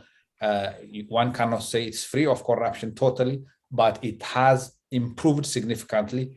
And above all, it provides a blueprint how to vet and re-establish courts afresh. But the synergy, the reinforcement, the interplay between society and institutions of democracy, accountability, transparency is big, in my opinion. And they can play a big role in reinforcing each other's role and contributing to the main in the state of transformation. The fact constitutional democracy, welfare of the population, human security in general, and ensuring that governments are accountable and working effectively towards this in the goal. And I was going to raise, before you even raised about this court working in Kenya, the court and the recent ascendancy in the court system of independence, checking the president and all political parties, some of the very influential political parties' initiatives, and judging on those kind of cases with a daring nature, which is very important in courts, daring nature, to hold everyone accountable and to follow the law. And I think these are excellent examples we should look forward. The second point I want to raise is on the role of civil society also as a shock observer during the elections or the post-election situation also, especially the post-election. In Kenyan case, in my opinion, in addition to the court, which served effectively as shock observer, it took the shock of the country during the elections, 2 elections actually, to help stabilize the country. But I see there are also instruments of change, very important role in the case of Sudan, for example, but they could be also instrument of stability, as we have seen in Kenya during the election. If there is any final comment from the auditorium, from our fellows or online, I'll accept one. Please go ahead. Is it Agnes?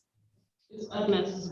Agnes, okay. Yeah, so I feel like there's one portion that has been left out when we talk about civil society organization, and I'm just wondering the role of the church, and if the church, especially the Christian one, where we have, especially in West Africa, give an example of Nigeria, whereby the church plays a big role, but even in other countries, in terms of politics, but also in terms of financing, where you have a church owns or a pastor has, say, 5 jets and all that, and all this money is collected from the individuals who attend the church. And I'm just wondering if Boniface, if you have had discussions within this in terms of how can the church support other civil society organizations in terms of their sustainability, and also what are your thoughts in terms of if to some point churches should be taxed, especially those that own lots of money.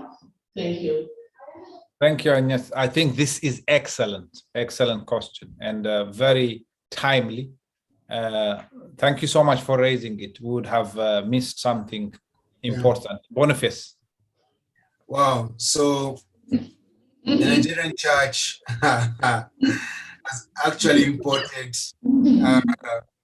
exported their gospel across the world, the prosperity gospel, and calling your pastor Papa, Mama, Daddy, Mommy.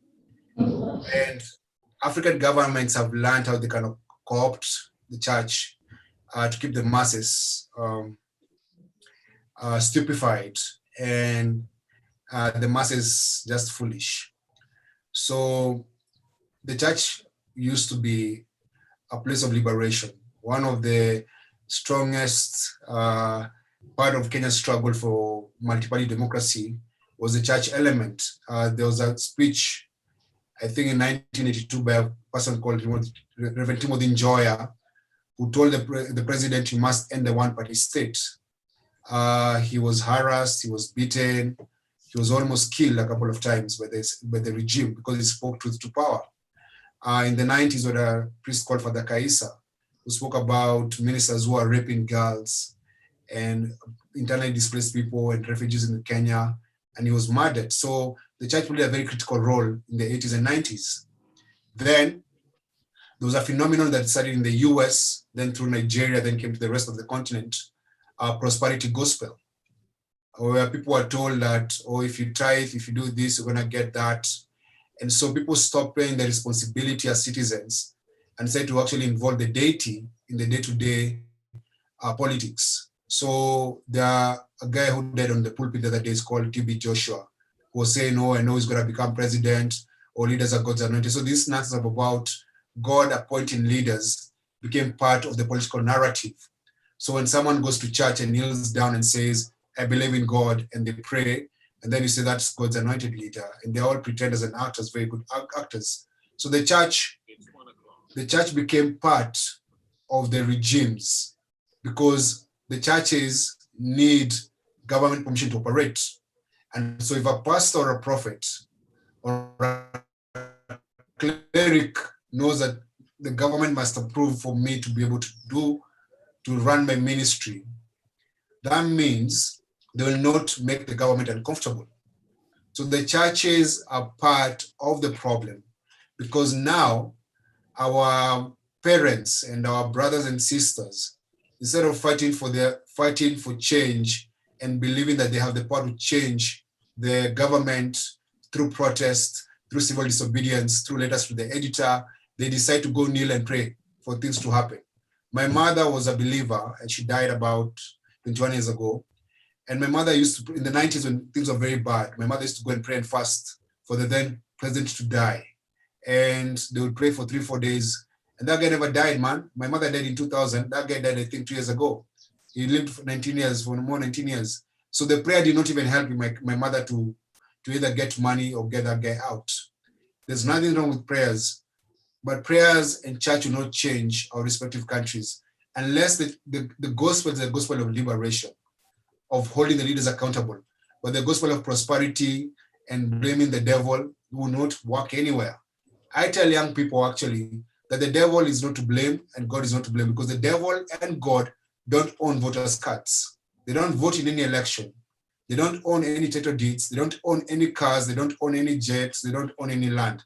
So we must remove God and the devil from this discussion. So the church used to be the place for liberation, but the church became co-opted by government. So the church doesn't say those things. I think Rwanda's tried to deal with the church in a very interesting way. For you to become a pastor, you must have a degree in theology, you must be registered, and you must pay taxes. Most African countries, churches don't pay taxes. So they don't want to do anything that might harm them or make the government pass laws for them to pay taxes. When Uhuru Kenyatta started talking about introducing taxation in church, the church leaders went silent because they knew they're going to lose money. So the church is part of the problem. Were they part of the solution in the past? Yes. In the most remote parts of this country, the Roman Catholic Church had schools, they drilled boreholes, they had hospitals, they were actually working for the people. And the reason I say the Roman Catholic Church is because they have this all the way to the Pope. There's a clear line for someone being a priest. And if a priest is actually blacklisted in a particular community, they can take them to another area in the same country or outside this country. Now, for a local indigenous church, the moment you touch the government, there is nowhere you can be transferred to. So they deal with you right there and you can get killed. So the churches that actually led the movements in this country were the Anglican Church, the Presbyterian Church, and the Catholic Church. And they were able to do that because they were part of an international branch. So they had like a covering from the international branch, not the local one. They knew if something happens to me, my head ministry, the headquarters is going to get involved and come in my support. However, that did not stop Moi from killing like 3 priests during the 90s. So it still killed some of them. So the question you have, are the leaders we have today, the pastors that own jets and big schools, willing to die for the cause of the country? I highly doubt. So the government has dealt with the church, the teachers' union, the doctors' union. So the only place left for us to organize ourselves is social movements, where we organize in those neighborhood small groups like in Sudan. And as I finish, the biggest way or the biggest court in the world is the court of public opinion. For us to win this war or the things that we're trying to do, let us argue our cases in the court of public opinion. Let us try and show the public to our side. Let us make our arguments to have the public understand why we're doing this fight. Because once we do that, even if the courts rule against you, the people will protest on your behalf. It's Winnie Mandela who kept Mandela's name alive, and everyone was in Robben Island. Because Winnie said, you have jailed my husband, he can't write letters, I can't visit him, but I am outside, I'm going to talk about what's going on in Robben Island and what's happened to my husband, who's in jail for no crime. So let us take our arguments, these issues we're discussing today about accountability, about civil society, about change, to the court of public opinion. Let them become discussions, because in this small group, we may not have the answers, but in the bigger group of your country, they'll have answers. The questions you're asking me today about civil society, how can you hold them accountable? Have that as a chat on your WhatsApp group. Have that on your Facebook group. Have that as a Twitter question. Let us engage more, because there's a possibility some people have thought about that question in their area and they've come up with an answer. So the answers are actually out there. So let us have this discourse beyond this classroom and get it out there everywhere. So eventually we can learn best practices from Ghana, from Sudan, from Nigeria, from Zimbabwe, from Uganda, we can learn from each other. The things that actually worked in Uganda that could actually work in Kenya. So I really enjoyed this class, and I hope I'll be back again.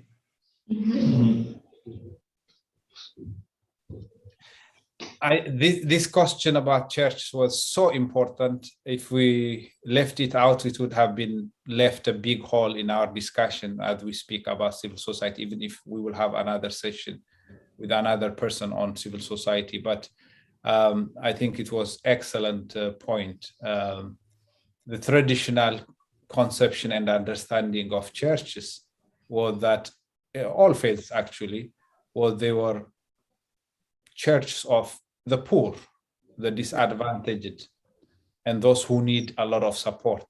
Now with some of the versions of the church, including prosperity, which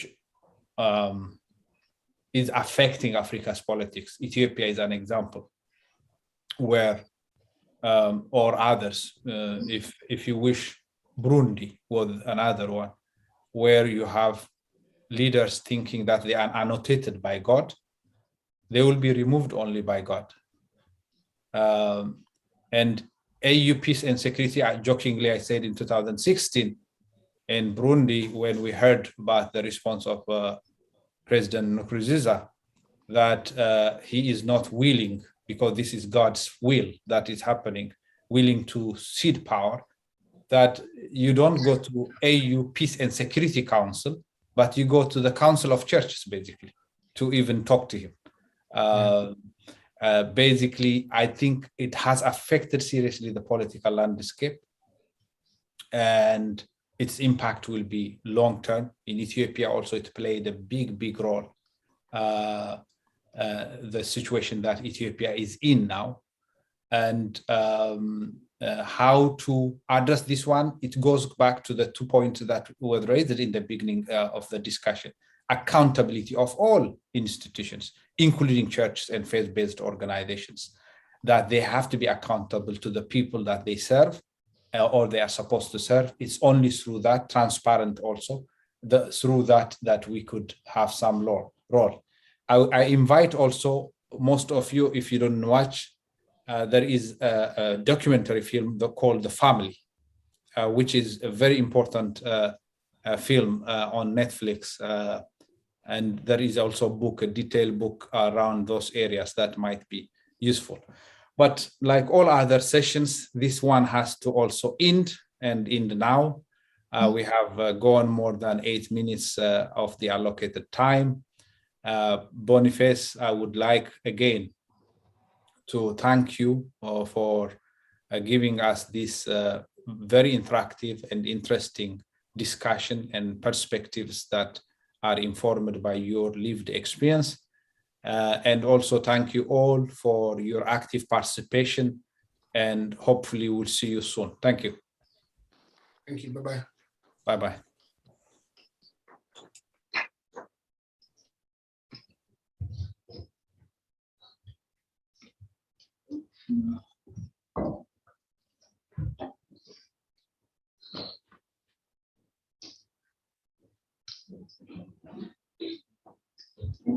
Yes.